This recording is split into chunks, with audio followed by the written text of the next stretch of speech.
Nakatutok ang Agriculture Department sa pagpapatupad ng 58 pesos na kada kilo ng imported rice. Ayon sa DA, asahan sa mga susunod na araw, wala nang makikitang mas mataas na presyo ng imported na bigas sa mga pamilihan sa Metro Manila. Si Vel Custodio ng PTV sa Balitang Pambansa.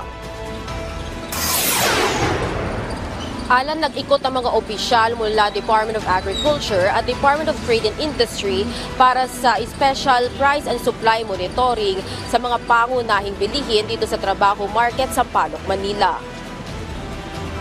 Kaugnay ang special price and supply monitoring sa tinututukang implementasyon na maximum suggested retail price na 58 pesos kada kilo na imported na bigas.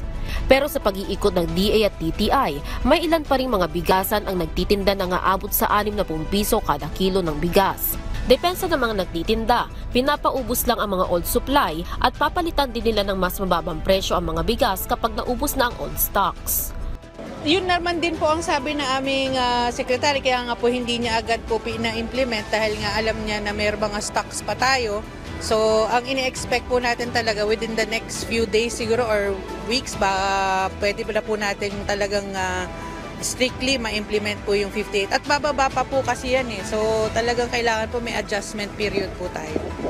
Nakatakda naman maglabas ang guidelines sa kagawaran ng agrikultura para sa period of compliance.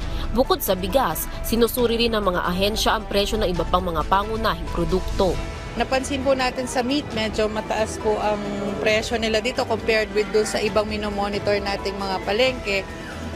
Ini-explain po, tinitignan po na baka meron pong epekto yung sa yung sa renta or something. Yun po yung titignan natin. Samantala, posible naman magdeklara ng food security emergency ang DA at hinihintay na lang mailabas ang resolusyon para dito.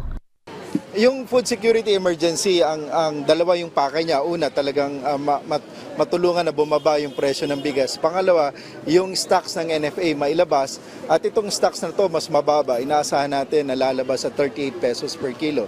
So yung volume niya is about malaki yan. So may epekto yan sa pagbababa ng presyo rin. 3 araw pagkatanggap ng resolusyon ay maaari nang ideklara ang food security emergency. We're checking it now kasi we also have to give time sa DA, due diligence para sa review at as pronounced by the Secretary, pag na-review na mabuti, then he will make the necessary action as soon as possible. Patuloy naman ang pakikipagtulungan ng DA sa mga local government unit para sa pagpapatupad at pagbabantay ng tamang presyo sa merkado.